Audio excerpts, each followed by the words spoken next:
My neighbor starts talking about his dog. She's had anal gland problems, and I said, well, yeah, you have her on pet food, don't you? And he said, well, yeah, but it's really great stuff. It's instinct raw. And I'm like, that's pet food. That's dry kibble. People, you don't get it. You think that you see something that isn't there. That's not raw. It says raw, and that's how the pet food companies do it. They're selling you garbage. It's not raw, it's dry kibble. Okay? It's dry. And the other thing about, let's just talk about that one, raw instinct or instinct raw. It's dry kibble, and if you look at the package, it'll say there's a protein source, which is chicken meal, and then the second ingredient is peas, the third ingredient is chickpeas, and then the fourth ingredient is tapioca. Are you fucking kidding me? Don't you all get this? That pet food companies make it like that so that they can make money that has nothing to do with your animal's health. That's stuff you should be eating. And, you know, in that realm of like amounts, it's way too much fibrous, plant, starchy material. It's a pandemic among our dogs. It's making all our dogs and cats sick. They know that they can feed a dog and a cat a certain amount of fiber. Okay? Fiber is starchy plant shit. And they throw it right on that level that the animal can tolerate it. You think that that's good for the dog? No. Look at its cousins in the wild. They don't eat like that. They don't eat tapioca. See what I'm saying? If they were going to eat any of that plant material, right, it would be digested. Like, say a dog would kill a rabbit and it would eat the whole rabbit. The whole thing. That's a carnivore, by the way. And when it ate that rabbit, it would eat the stomach contents. How much plant material had that rabbit been eating before the dog ate the rabbit? Not that much. Do you see what I'm saying? It's a very small amount. The pet food companies jam the pet food with way too much starchy carbs, plant material, so that they can make fucking money. Go to the grocery store where you buy your food, and if you have a dog, it can eat raw chicken bone in. They can't eat cooked bones. They can eat raw bones.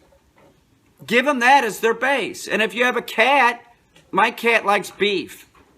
But beef that I encrust calcium on top of it. All these animals that eat other whole animals, they need a lot more calcium than you. Bone is part of their diet. So if I get bucket beef, I take calcium that I get at a pharmacy without D3 in it, just plain calcium. Don't get it with D3, just plain calcium. It's important that you don't get it with D3. D3 is not water soluble, and it'll build up in the cat and make your cat sick. It doesn't need it in those amounts. Get calcium, add water, make a paste, and put it on top of the steak. Don't cover the steak. Leave it out on a plate in your refrigerator, and it will stay as long as you need it to stay. You can flip it over daily while you cut pieces off and give it to your cat. My cat also eats some green beans, some peas, but not the most of what my dogs and cat eat. It's meat, protein, and bone and fat.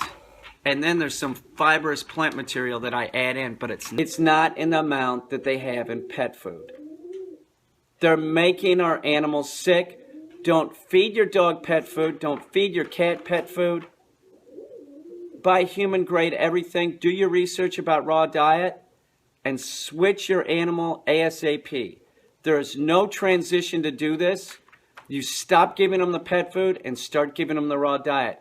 If you give your dog raw chicken, right, the appropriate cut for the dog, make sure and do your research. Just don't start giving it chicken wings, because that's probably going to be wrong. Do you understand? No chicken wings. Do your research. And you give the dog the chicken, and if they look at it like I'm not going to eat it, pick it up after an hour and try again the following day. Once the dog starts eating chicken, they fucking love it. I swear to God. It's one of the best things that you can give your animal. Bucket, my cat, will eat raw chicken too. And I prefer that actually because the bone, like if I use calcium that's liquefied and I put it on top of the steak, I also get that to my Raven Sam. But that calcium is just, it's sterile. It's like a cooked product. Do you understand what I'm saying? So with raw chicken, bone-in chicken, there's probiotics in it. Bacteria. Dogs and cats, it's part of their diet, is eating bacteria. They need that. It's probiotics for the dog or the cat. Raw chicken, it's good for them. Do your research, though. Don't just go out and do it. Do a little, watch some of my videos. There you go.